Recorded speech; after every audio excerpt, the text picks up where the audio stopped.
Now, there are about 7 things that people tend to say that literally mean the opposite of what they're trying to say. Now, if you've said any of these things that I'm going to list in the video, then this is probably the reason why, 1, you're watching the video, and 2, you're probably not making much progress. Right, to give you a bit of context on me, who I am, why the fuck should you listen? I've been coaching now for around 4 years, or for just over 4 years. Started off in person, moved pretty much online.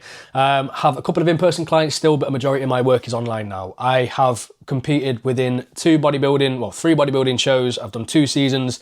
First season back in 2023 and second season back in 2024.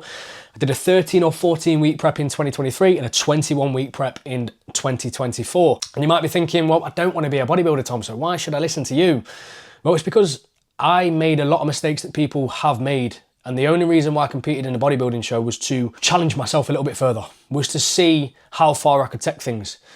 And quite open, honest about this, I've used PEDs in the past, and I've used PEDs during my time bodybuilding, and at that point in time I wanted to truly see what I was capable of and what I looked like and what I'd built over the years. But I have actually made every single mistake that you've made, and I've learned the hard way by wasting time. So I've figured out what actually moves the needle forward and what is just noise. And what I feel like a lot of people don't seem to acknowledge when it comes to making progress, it's not the training and nutrition.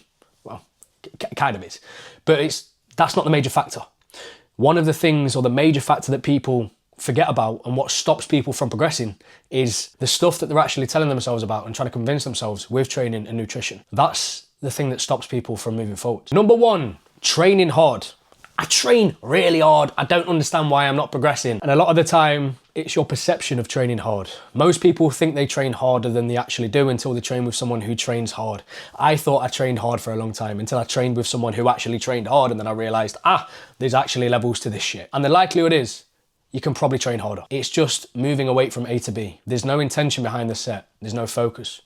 And one of the major things that people need to prioritize when it comes to building muscle, or when it comes to even maintaining tissue in a diet, is how hard you can push your muscle to failure so it has an inability anymore to contract. When you physically can't move a weight into its fully contracted position, so for example, from a chest press at the bottom to the top, if you can no longer get the weight to the top and extend your elbows fuller, that then means you have reached true muscular failure. The first set and the last set look exactly the same when there should be a significant difference between the two. Rep speed at the end of each set should slow down. Your facial expressions are probably going to change. Breathing heavier and feeling like you're getting a sweat on and just moving the weight from A to B, or even flinging the weight and just moving it around, isn't going to get you anywhere. It's not just beginners and people that just start lifting that really struggle to push themselves. It's people that have been training for years that have done the same thing week in, week out and wonder why they don't progress. That's what really needs to change. The people that have just been repeating the same thing and getting nowhere, but just kind of hoping for a change. You have to actually force yourself to progress. You have to get uncomfortable. But the more you do it, the more you get uncomfortable, putting yourself in that environment over and over again, eventually it does get easier to push yourself. Because the reality is, it doesn't matter how many sets you do, what program you follow, what split you follow, how many exercises you do in a session. If the sets are a crock of shit and you're not training with the intent needed to actually grow and to stimulate the muscle, then you ain't going to get anywhere. But you can only go off how hard you can train now. Now, someone who's a beginner but maybe can't push to muscular failure might need more sets. Someone who is a little bit more advanced, who can actually push to failure, might need less sets. But if you are someone that's just starting out or learning to train hard, and you could be a couple of years in, you don't need less sets. You don't need to worry about fatigue. You need to worry about actually working hard and training hard and putting effort into your sets. That's how you're going to force adaptation and change. Pardon me. The next one, and this one's a bit of a funny one to me. I've tried everything. I just haven't been able to make it work. Now, let me translate it. What you've done and what you've tried is you've chose to do multiple different things, or you've done 3 or 4 of the things that you know how to do.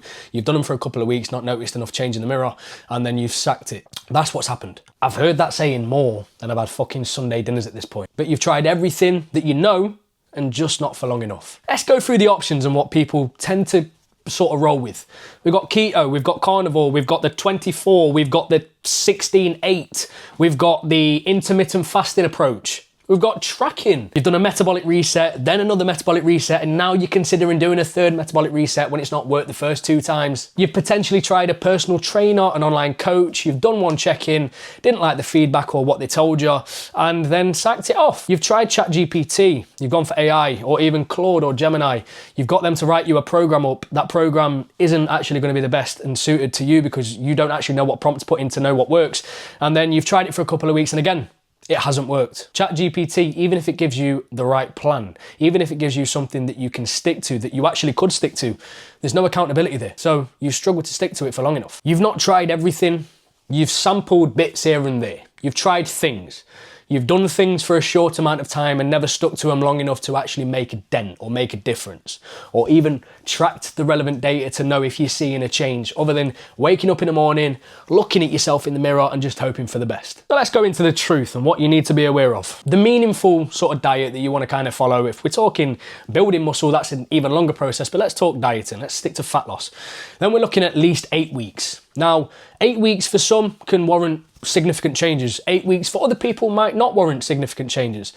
The more time sometimes leads to less adherence, but I would make sure that you set yourself a minimum timeline of 8 weeks, just to give you some sort of time to work with, to put the work in, to see what you can do within that time. Don't quit after a week, 2 weeks, 3 weeks, 4. Give yourself some time to make it work. The minimum is 8 weeks. There is no maximum, but if you are going to go for longer than 12, do 14, 16, 18, 20 weeks, you might need little diet breaks in between, maintenance days, days where you have higher food, refeeds, and these are things that I can touch on in more detail in another video if you feel like that's going to benefit you. But these are how to approach longer dieting phases. But the minimum that you want to go with is 8 weeks to notice a difference. And even if that initial approach that you take within that 8-week phase doesn't work, rather than sacking it and waiting a little bit longer to go again, and inevitably starting again at some point with a different approach, try a different approach there and then. Find something that works. There is always going to be something that works. You've just got to find the right approach and stick with it for long enough to see the difference. Number 3, being impatient. Not patient enough, wanting to see significant changes quite quickly, but also not able to follow an aggressive approach to see the changes quickly. Not that you should go for an aggressive approach, but patient isn't getting on the scale multiple times per day to hope it's dropped. Patient isn't standing in front of a mirror multiple times per day to see if your belly looks a little bit flatter. Patient is boring. Patient is following the plan, tracking the data, and being objective with things rather than subjective. Not allowing your emotions to take over when the scale weight goes up. Not allowing your emotions to take over when a social event happens. You inevitably go off plan and you wake up the following day with guilt. You don't need to wake up the following day with guilt. You just got to be patient and accept that life is going to happen still. And if you fucked up and went a little bit over the top, it's your choice. It was your choice. It's just about getting back on top of shit. And again, like I said, being patient. What I tend to find actually causes most people to fail more is this. It's lack of patience, and it's stressing over the outcome rather than actually just being process focused. You need to focus more so on the process than the outcome and tick off the day-to-day tasks to then actually for time to pass to get you to where you want to be. And again, it just requires patience, because if you're bothered more about the outcome, you will wake up every single day anticipating to feel satisfied or to feel content, to feel like you've made that change that you want to see. But the reality is it won't be a quick process if that happens, if that's all you're focused on. If you focus on ticking off your meals, tracking your food, just standing on the scale, tracking the data, completing your sessions to the best of your ability, sleeping well, staying in a good routine, then that's when you start to enjoy the process a little bit more and enjoy the fact that you're enjoying the process and just getting more out of it and getting a day closer to the outcome every single day without it feeling like too much of a task. You're treating fat loss like a slot machine and hoping that you win the jackpot from putting your first pound in. Or even if you go to the seaside, go to the beach with your missus or your family or your partner, and you want to get a teddy, you want to win a teddy, and you got one of those grabbers, you know, those fucking grabbers where you have to spend £35 on a £2 teddy for it to even grab the fucking thing. But getting mad at the fact that you've spent £35, then you probably won't you'd get mad, but you'd probably still keep putting money in. Well, it's kind of how you've got to treat fat loss and muscle building. Even if you get mad at the fact that it takes a little bit of time, you've got to just learn to be patient and just get the job done. Focus on that process, the day-to-day tasks. Putting the pounds in is each day that you're going through. That's what you need to focus on. You can't allow yourself to get mad and expect those changes overnight or expect those changes straight away. You have to keep doing the do daily. And inevitably, if you keep doing what's right and what's actually moving you forwards, then with patience and with time, you will get there. Number 4, I don't have time. I don't have time. Right, let's just check something. If you're someone that's made that excuse or said that this week or even said that in the past few weeks, let me look at your screen time. What do you do in the evening?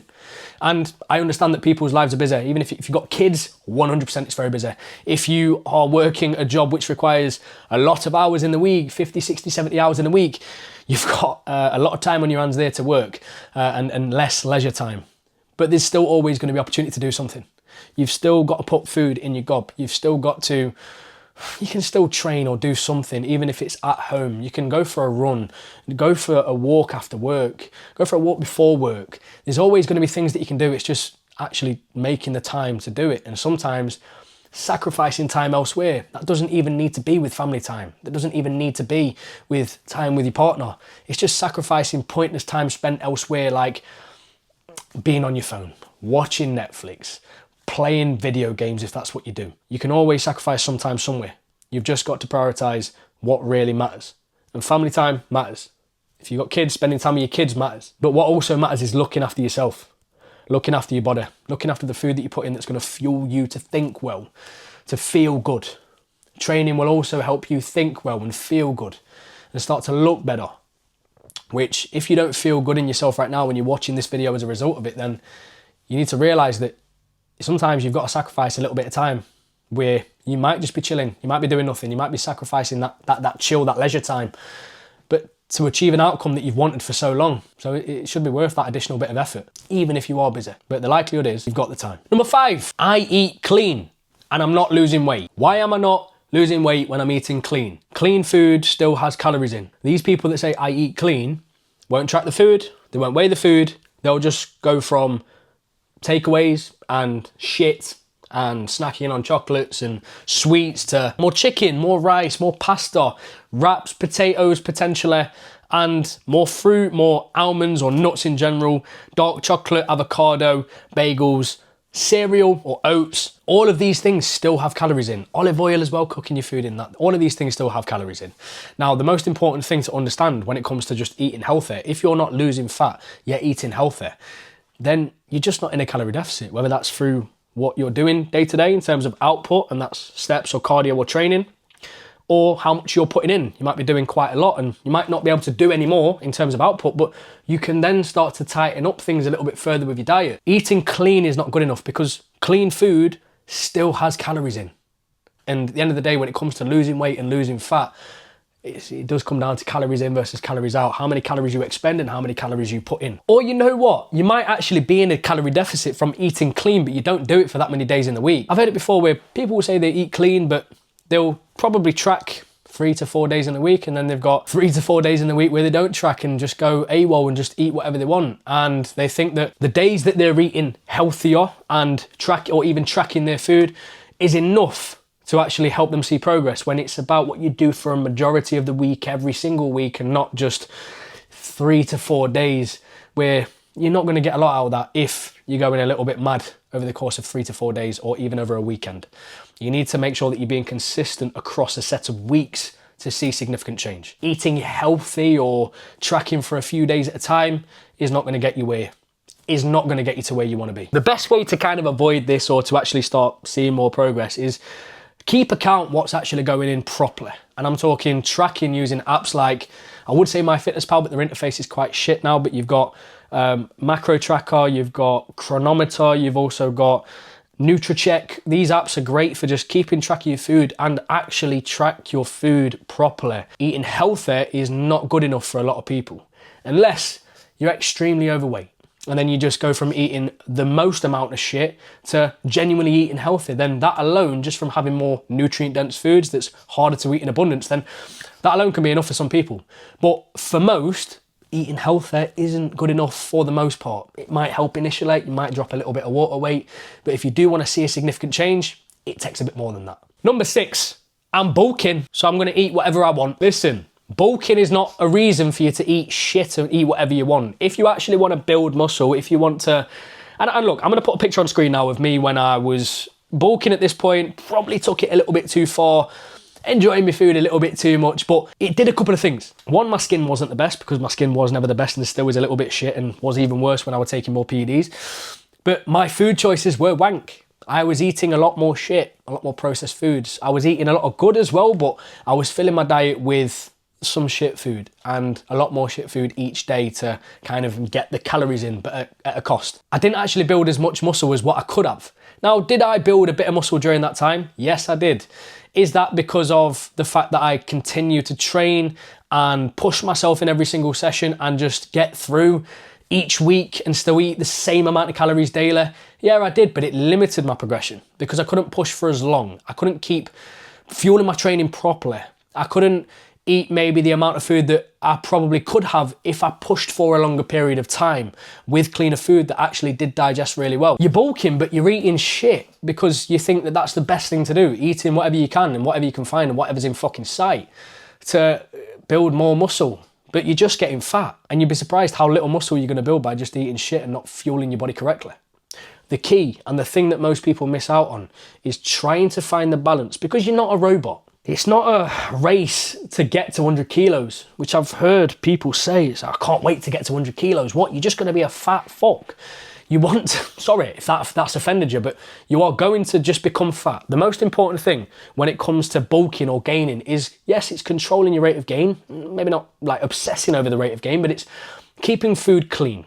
Gradually seeing body weight creep up every month by 0.25% if you're a bit more advanced body weight per month to 1% of your body weight per month if you're a beginner, where you can handle a bit of a faster rate of gain. You've got those beginner gains where inevitably you're going to build muscle a bit faster in the earlier stages. And that rate of gain is just a reference. It's not an exact target. It's a focus that you can have to know that your body weight is increasing and you are in a calorie surplus. But the most important thing, and what people tend to get wrong then when they start hearing about rate of gain and the speed of the gain and whether it's too fast or too slow, they overthink, but their training is bang on. Their training is then spot on. They're actually progressing within the gym. They feel great, but they're bothered about the fact that they've not gained any weight for a week or two, and then they start increasing food, but the training's on point.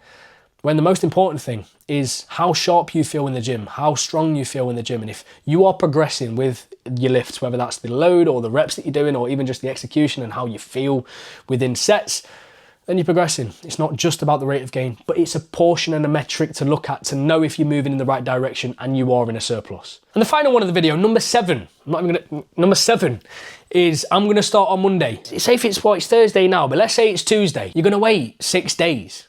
6 days to start. For what? What's so special about Monday? Start today. Start tomorrow. Get today out of the way, then start tomorrow. I think people use it as a means to say that they're going to be committed on a certain day. I think that's what it is.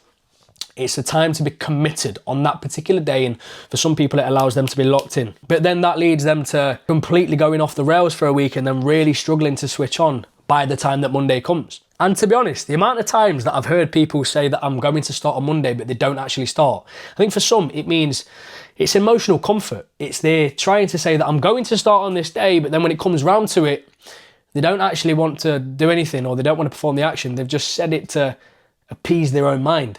Is that emotional comfort bubble that people try to stay within. The most important thing is actually taking action, and you can do that from today. You can choose to do something today. You can choose to do something tomorrow. It don't need to be a specific day. The most important thing is just making change. That change to someone or to you compared to someone else may look different, but there's always something that we can change that's going to be nice and simple to begin with, and then we can use that change and then add more changes on top of that over time to compound. Or if you are someone that wants to go all in, fucking go all in tomorrow.